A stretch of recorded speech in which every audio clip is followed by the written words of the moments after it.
Language and literacy practices required at university, produced by Kasha, Gawel, Tanya, Cornish and Ashleigh. There is a wide variety of language and literacy practices that are required and utilised whilst at university. Texts are one of the main literacy practices used for university study. Daryl defines text as a meaningful stretch of language, oral or written. Each text has a different purpose, relationship between the writer and reader, or the speaker and listener, and is classified due to its content. They each have a different structure, subject matter, and are communicated in diverse ways. These aspects depend on the context of the text and allow the language to make meaning.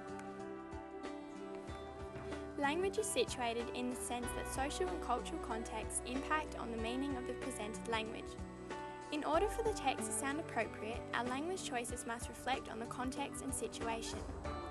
This is demonstrated in these two emails, showing how language choice must be adapted to suit the circumstances. Figure 1 shows an informal email to a fellow student, whereas Figure 2 illustrates formal language used in the email to a lecturer.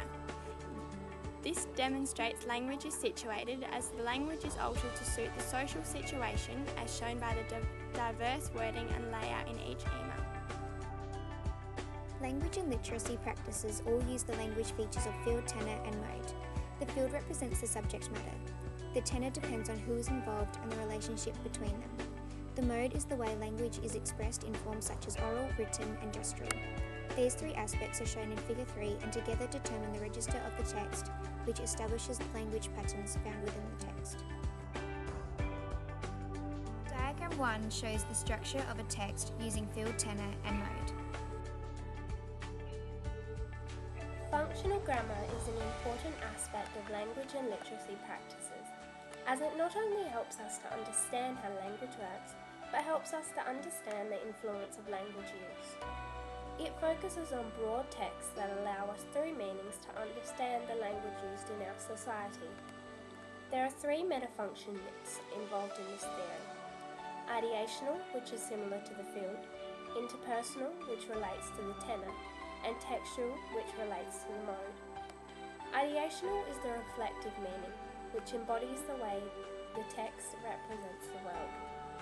Interpersonal is the active meaning, which involves the way the message establishes the identities of the senders and the receivers, and constructs their personal relationships, as stated by Halliday. Textual is the ordering of the information and selection of the language which is combined to make sense of the ideational and interpersonal functions, and to create a deeper message within the text. These metafunctions are shown in Figure 4. A semiotic system is a mode made up of 5 factors which make meaning within language. Figure 5 demonstrates these modes. Visual, which represents colour, perspective, foregrounding and backgrounding. Auditory includes elements such as music and sound effects. Linguistic consists of oral and written language. Gestural represents behaviours and feelings shown physically, and spatial involves the layout and organisation of object and place.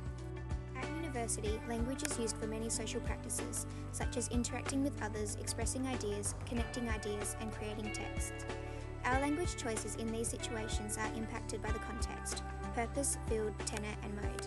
In Figure 6, students are shown interacting socially in a casual university setting, therefore displaying how language is situated by using informal language in an informal setting.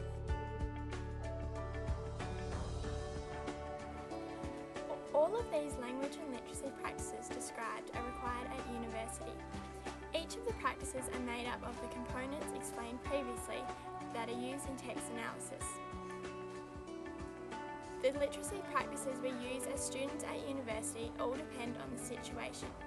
For this reason, language is changed to achieve the